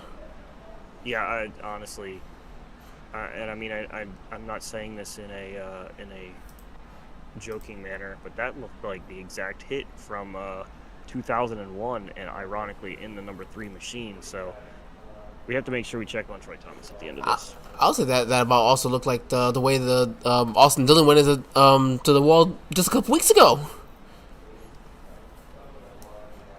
The number 3 car himself. So we have you mentioned it. It is now our time for our first of only 2 green-white checkered attempts. Actually, I'll double check that, but I'm pretty sure it's only the 2 green-white checkers here tonight, and that is 3 green-white checkers here for the Superspeedway series. I think that's fair for the Superspeedway series. You gotta have an extra one. I get it. We would not do it in officials, but sometimes I wish there were the extra couple, unlimiteds. But I mean, certainly in leagues, I feel like that still would be a terrible idea. But oh yeah, at least we get 3. Yep, on Wednesday nights, we almost don't know what a green-white checkered is. Sometimes it just happens to fall on it perfectly, almost the way this last one could have, a lap later. But the top 3 is still the top 3. Let's see how this one's gonna play out for them. I think it was actually interesting. 3 of your top 4 are exactly where they started, 1st, 2nd, and 4th there. Yeah, I mean, I would even throw Greer. Greer was in the same spot as well. So the top 4 are all still in the same spot. Just this time, Odie gets that inner line, and the outside line actually has some people in it. So he didn't fall back nearly as much as I thought. I mean, I didn't think he was gonna just cut and cross in front of somebody, or even have the space to. And yes, they crossed him over, but it still worked out where he would be in 3rd, not further back possibly. Or even in that wreck. Certainly, I mean, Teft gave him enough space, had enough of a run to kind of make a space there. But here we go. We're going to get some extra racing here from Atlanta Motor Speedway for the Super Speedway Series here on Racers Elite. As Brandon Honeycutt gets up to the pack at the last second, as Curtis is going to take off side by side once again, the 98 and 78. 2 laps to go here, green-white checkered. And I don't think we're done at all. I mean, I think we're going to see some people definitely pushing the button again. As the 95 almost tried to throw a Keselowski or a Logano block on the 12 machine. He's going to get hooked. Oh my goodness! I would say Odie was looking to take it to the outside, and you were right. Big wreck back there, and that's going to probably determine it for a lot of these drivers, unfortunately. And what's crazy is our top 3 may not be in the same order. Our top 3 are still the top 3. Top 3. It's, and being out and away from the chaos. That. Oh, here it is. The 12 and the 95. It says it right there. Let's see. Oh, yep. So the 12 has to back up a little bit. And again, oh man, yeah, just twice. And yeah, he gives him that bump in just the right rear, and it sends that car hard to the left as McDonough is destroyed now. I mean, he was doing good keeping his nose clean. I know he was had that strategy that fell through, but I mean, he was still keeping the nose clean. It was still well off there, but finds himself now. He's done it, absolutely done here. Rowan Lloyd finding his way through that. Nice job. Spectacular. And the fact that Truth Hope was able to keep that thing straight as well after getting absolutely doored by the 95 is amazing in itself, too. Yeah, to see this, Truth from Hickory, North Carolina. See, he gets doored, and I mean, he still keeps that wheel That pretty much straight. I would say that didn't look too bad. If I'm Truth, I'm staying out with that. Last green white checkered, absolutely, I'm staying out. Give me my chances. He did. I mean, I think it just goes right back to that same quote from earlier in the season where, and I wish I could remember the guy's name because he truly should be making millions of dollars off of I'm just going to keep my foot to the floor until I see God or a checkered flag. Oh, man, tell me about it. That should be an all-time quote, and I wish that man was getting royalties on that. He should be, because he'd be making so much money. And also, enough to fund a race team, hopefully. Yeah, and I mean, honestly, if I'm Truth Hope, that's my exact mindset. You know, I may have a little bit of a scuff. I mean, it looks pretty clean. Doesn't look like he has any damage from it whatsoever. But I'm just keeping my foot into the ground. It says elderly driver, so I mean, certainly he can put on those blind glasses and just foot to the floor and do Truth Hope things here. And I mean, Truth Hope's come on pretty good here as of late. Yes. I want to say a couple of weeks ago in one of the truck series, he's the last guy put down the last lap of qualifying, and I mean, absolutely blew the doors off of Blair Holloman and Andrew Teft in qualifying. So certainly he's found a good bit of speed here as of late, and he's going to be able to start on that outside line right behind Odie. So it's going to be interesting. I think the 98 is going to be the big beneficiary here because Curtis has been able to have some really good restarts here. And if I'm Odie, I'm looking for hopefully that same spot that opens up on that bottom line and hop down in there. Yeah, and you mentioned Truth with some improvement in his racecraft. And it's funny because John did a Racers Elite race a couple races ago with me, and he had the same thing to say about Truth, about the development and seeing Truth improve as much as he has. And I joined later on, but I definitely have seen an improvement even in this time frame for my time here with broadcasting Racers Elite. So it's great to see that, and we're hoping for something big out of it. But we still have 10 drivers out here, Jordan, where I don't know how many of them have damage, but they all seem to be pretty okay. Yeah, and I mean, Colin McDonough, the first guy that's, I don't want to say first guy out, but the most recent guy out, and he has actually, I believe, maybe he did have a fast repair still. He may have just had to have waited for the tow, which maybe cost him the most amount of time, but that's fine. iRacing.com, pace car, gonna hit pit lane. We're gonna have our final caution here of the evening, our final restart of the evening. It is our green white checkered. As they're gonna go down through the Geico restart zone, we're green flag racing again. Judson Curtis he's in the lead. Richard Odie gonna jump right to the bottom in front of Andrew Teft, and maybe they're just looking to keep that trio up front. Yeah, and honestly, that actually worked a lot better for Odie there, as, the time before he was able to tuck in behind Andrew Teft, but this time he finds himself out front of Andrew Teft. And, I mean, that's the difference between finishing second or finishing further back in the field. Is Andrew Teft's to the outside now, looking to get to Curtis. Curtis looking to throw a block, but he's not going to be able to have enough space there. We're going to come and grab that white flag one more time around this track here. Andrew Teft out wide. Curtis to the inside. Odie's thinking about 3 wide, splitting them in the middle. I wouldn't, certainly not now and before getting down the backstretch. Odie probably would. Drag racing down the backstretch. Certainly some shuffling down through here. Odie side to side. Blasi's going to get hooked. He's going to take out Rowan Lloyd. We've got a 4-horse race here for the final. Curtis is edged out in front just a bit. It looks like he's going to be able to come off of turn 4. Not really any run, not any challenge. He gets a bump. 3. Oh my gosh. Wow. 3 wide there at the end. Certainly exciting there. I thought we were going to have a finish like we did in the real life Atlanta earlier this year. They just about did. So the wreck behind takes out the rest of those drivers, and they give you just as you said, a 4-horse race here to the end. Well, certainly, I thought this was done and over with, that Curtis had it locked up, but Odie gives him a shot there. And the angle that we had, I thought it was a lot worse of a shot that he was side by side, but he's able to hang on to that thing. And essentially the slide that Odie gave him was able to kind of just have an automatic defense as he slid back up in front of Odie, charging forward. So, yeah, he got shoved out of the way, but still found a way to slide through and drift in front of Odie and keep him at bay. As it looks like the time that we have here for Andrew Teft and Richard Odie's finishing times, which I'm trying to see here. Yeah. Andrew Teft to the line, an 06 to Odie's 07 behind Curtis. Oh my gosh, that is unbelievable to think. So Andrew Teft beats Odie to the line by mere inches, as Curtis is able to keep his car straight and hang on for the win.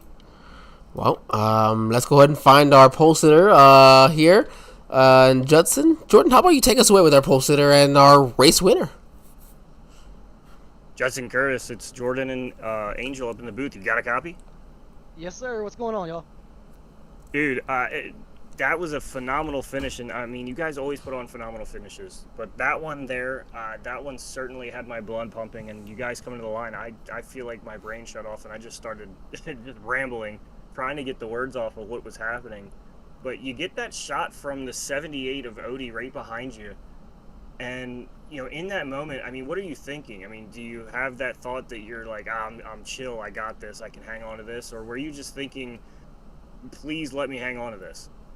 Dear God, I was praying that I could hold on to it. I was a little worried about Andrew behind me. We kind of had a little incident last week where I upset him a little bit on a little block I put on him.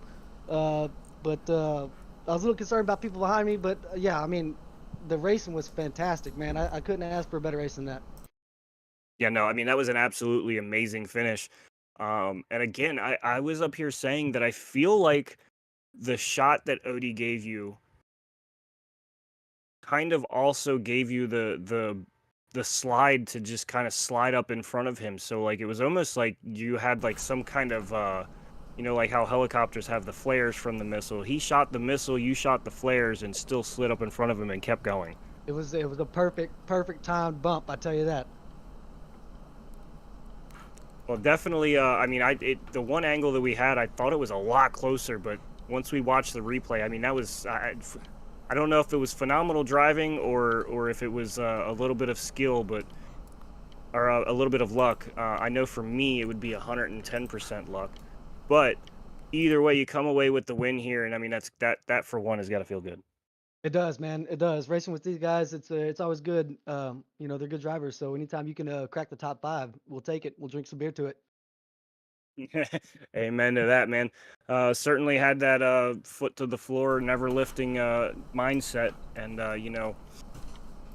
before we send you off into the promised land to have your celebration for this win, who do you got to thank for your performance here tonight?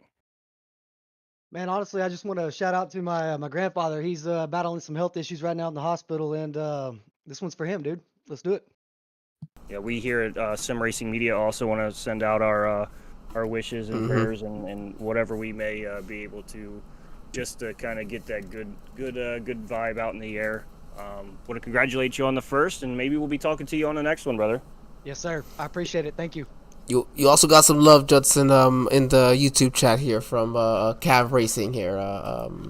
Congratulations on that one. Hell yeah, I used to run some dirt stuff with that dude. Big shout out. He's been a big fan all night long in the chat. So go out, check it out, enjoy the win, and we'll see you next week, hopefully. Yes, sir. Y'all have a good one, man.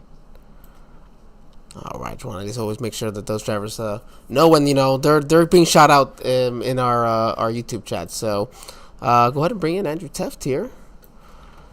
Alrighty, Andrew. This is Jordan, or this is Angel and Jordan here in the broadcast booth. You got us. Hey, used to seeing you on Wednesdays. I know, but hey, I stuck with the Xfinity cars, didn't I? You got a point. Oh my goodness, I sound a lot better than I did on Wednesday. So again, big shout out for Alan for helping me out. But I guess it's not anything not normal. I still get to talk to you at one point during the week with you finishing top 3 at one of these races. Walk us through, man, because it seemed like there wasn't really much you could do. You kept trying to make the moves. You had people going with you, but it just seems like nothing was materializing at the end for you. Yeah, the first 2 of the Greenway checkers, I was able to get on the outside pretty quickly, but that last one, I wasn't able to get up before the end of turn 2 like I was the 2 prior. Kind of got boxed in by Truth and Richard a little bit, so I couldn't get to the outside till, I don't know, around the backstretch or maybe even 3 and 4, and I think it was just too late to set something up at that point. Tried my best to side draft, and but yeah, Judson just did a great job. Congrats to him. Yeah, it's, he was pretty pumped as well, having come home with a victory here tonight. You know, doing so from the pole, and I mean, you're gonna also do so from the front row. I mean, I almost joked at the start of this that 1/1000th of a second probably won't be the closest finish we have here tonight, and you just about did the same thing here, aren't you? I mean, you're talking about being close on time. If you could buy it, man, it's like a nickel away for you to have a little bit more pole and a win. Yeah, I've had a pretty good run here the last, I don't know, week and a half or so. A lot of second place finishes, but yeah, I'll still take them. Got raced clean. I can't complain about anything. Like last Saturday, I lost a race by 2/1000ths of a second, so that stings a little bit, but still having a great time. Hey, that's always a great positive way to think about that. Jordan, you got anything here for the boss man before we let him go and let him celebrate another podium finish? No, I was just gonna say. I mean, you say you talk to him every week, and I gotta reiterate that I talk to him every week too. So, certainly continuing to put on good performances, and it's fun to watch, brother. Yeah, thank you.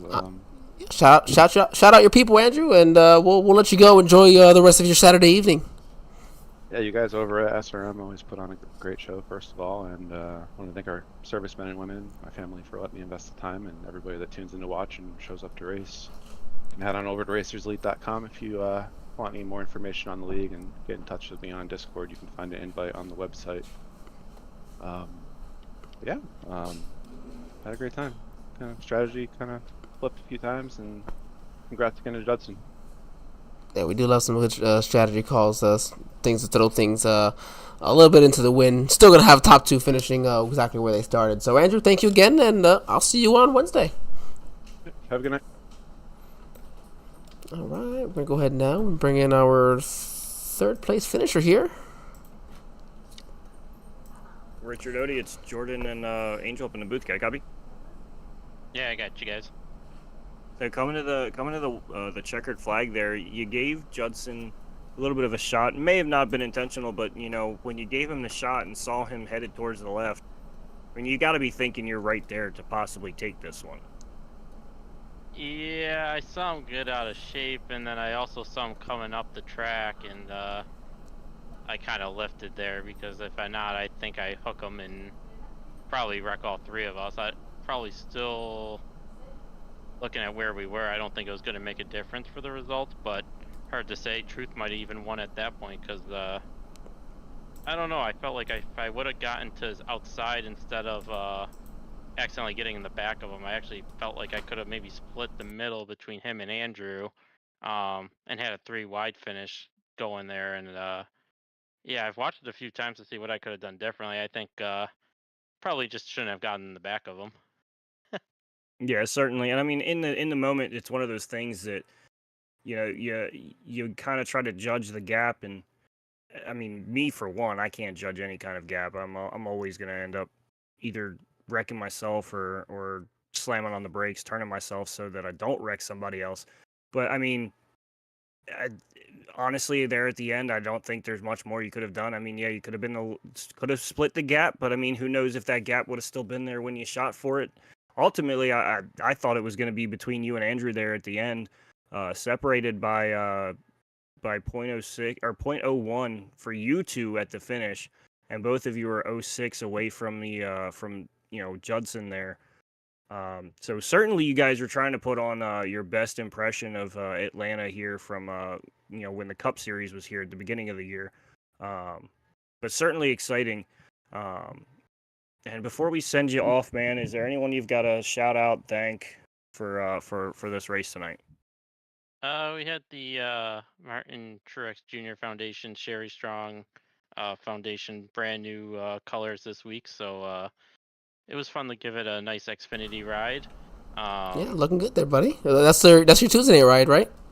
For something else we will mention, but yeah, that'll be the full series. Kind of my main primary for now. I like to rotate throughout their different schemes. Really just needed that race to go green. I actually thought I would have had enough fuel saved because I was about 3/4 of a lap short if it would have stayed green. But wow. no, good.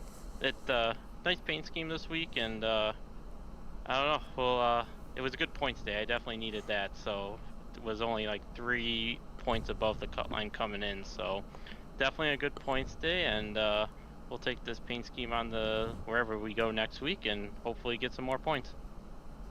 I think that's a great way to go about it, buddy. Happy to see you up here running top 3, and you didn't have to Odie break anybody, but you almost did it to win a race. That would have actually been pretty funny. Oh yeah, I almost had to. I kind of did. It just yeah, it just didn't work out.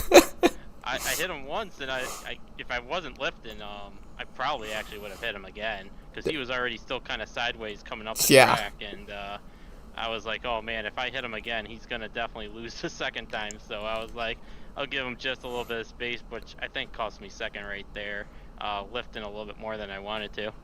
Yeah. So before we let you go, would you say this is the equivalent to Truex letting Logano win the war after saying he won the battle and wouldn't win the war? Kind of feels that way. Sorry, I had to throw that one out there. I really felt like I had a shot at the win. I actually felt kind of after the first green flag pit stops and the way I was kind of just riding around and the way it cycled out there. I really thought we had a shot at this thing, and it's got that feeling to it. I can definitely say that, even though one's a short track, one's super speedway, you definitely get the differences, but the feeling's still the same. Yeah, certainly is, brother. I can tell you I've been there, done that, and as much as I don't want to do it again, I probably will for the rest of my career. Always. But congrats on the third, and we'll catch you on the next one, brother. All right, thanks, guys. Appreciate it. See you, buddy. All right, see ya. All right.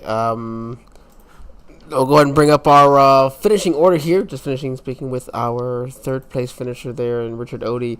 Interesting, just kind of almost forgot about that aspect. That we were, we had some of these drivers almost make it on fuel, and he said he was at the time 3/4 of a lap. I mean, by the time you make it back around, you're less than half a lap. I think you probably could have saved enough and just let it coast from there. So I don't think that's the worst thing for Odie. I mean, that would have been a pretty good, interesting finish. Those top 3 drivers, finishing top 3 anyways. I guess, Jordan, huh? Yeah, I mean, I certainly knew that they would be close. And here, looking at the final results now, it's actually a lot closer. 6 1,000ths. It's 6 1,000ths of a second between our second place Andrew Teft and our third place Richard Odie. And that's what's crazy. Is like it's for second place, and it's just as close. That's what's awesome about this league in itself. And you have Truth Hoke just about a 10th off of that. Yep. So Truth there in the 4th position, Greg McConey in 5th, Kirby Wainscott 6th, Chase Greer for 7th.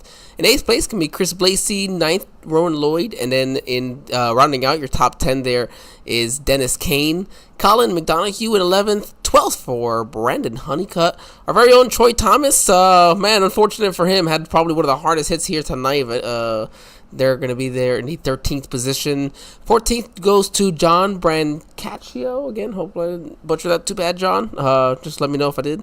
Trevor McGee in 15th with his computer issues. Hugh Escobar in 16th. And then Pete did not make the start there for Pete Poloni in 17th. But I think you said it great. It truly was a great race, and it proved exactly what this league continues to put on, week in and week out, with very few exceptions. Oh, yeah, absolutely. Each and every week, these guys put on phenomenal shows. I can't even say good shows or great shows because it's not good enough of a word. It's phenomenal. And I'm looking forward to the next couple of weeks as I get closer to the end of this thing. Yep, we'll have the regular season finale next week for the, as we mentioned, for the Superspeedway series with the next gens at Daytona. Sorry, I said Daytona. Might be right. Nonetheless, of course, always same time at 9 p.m. here. Yes, at Daytona for the Sunset Race. 80 laps there. As we, 75 laps at Talladega. Daytona's the first race of the chase. I'm all sorts of messed up.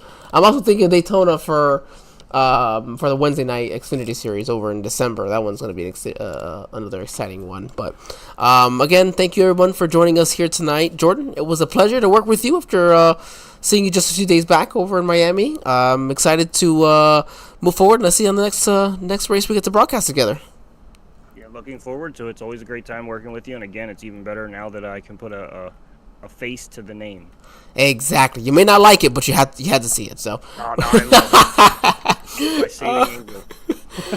Oh man, that's a good one. You can't make me laugh too much. I still got this cough here. Thank you everybody again for coming out tonight. We hope you have a great evening. Enjoy your Saturday. And Sunday. Enjoy your weekend. Stay safe. And well, as our good friend Tony always said, make sure you don't play in traffic. Have a good night, everybody.